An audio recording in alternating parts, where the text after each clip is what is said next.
জীবন যাপন করার সময় কখনও কখনও আমাদের মনে হয় আমাদের ধরে রাখার মতো কিছুই নেই। যখন আমরা যাকে ভরসা করেছিলাম সে আমাদের সাথে বিশ্বাসঘাতকতা করে, যখন আমরা আর্থিক সমস্যার সম্মুখীন হই বা হঠাৎ অসুস্থতার ভারে ভেঙে পড়ি, তখন আমাদের কি ধরে রাখা উচিত?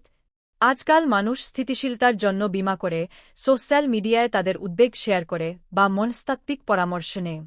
কিন্তু আমরা যতই চেষ্টা করি না কেন, আমাদের হৃদয়ের গভীরে থাকা ভয় এবং উদ্বেগ সহজে দূর হয় না। দাউদও এমন পরিস্থিতির মধ্য দিয়ে গিয়েছিলেন। রাজা হওয়ার আগে তিনি ক্রমাগত পালিয়ে বেড়াতেন, তার জীবন বিপদে ছিল এবং তার কাছের মানুষেরা তাকে বিশ্বাসঘাতকতা করেছিল। তবুও তিনি ঘোষণা করেছিলেন, প্রভু আমার শিলা, আমার দুর্গ এবং আমার উদ্ধারকর্তা। ২ শমূয়েল ২:২-২। শিলা হল একটি অটল, মজবুত পাথর। আমাদের মতো এই পরিবর্তনশীল জগতে এই স্বীকারোক্তি যে এমন কেউ আছেন যিনি নির্ভরযোগ্য এবং অটল আমাদের সান্ত্বনা দেয়। এই শিলা কেবল আমাদের রক্ষা করে না, এটি আমাদের নতুন পথে পরিচালিত করার শক্তি রাখে।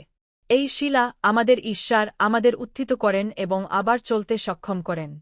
নতুন নিয়মে এই শিলা যীশু খ্রিস্টকে নির্দেশ করে।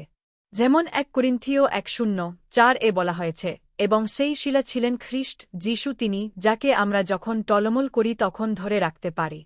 তিনি অপরিবর্তনীয় এবং আমাদের সমস্ত পাপ ও ভয় তার উপর তুলে নিয়েছেন।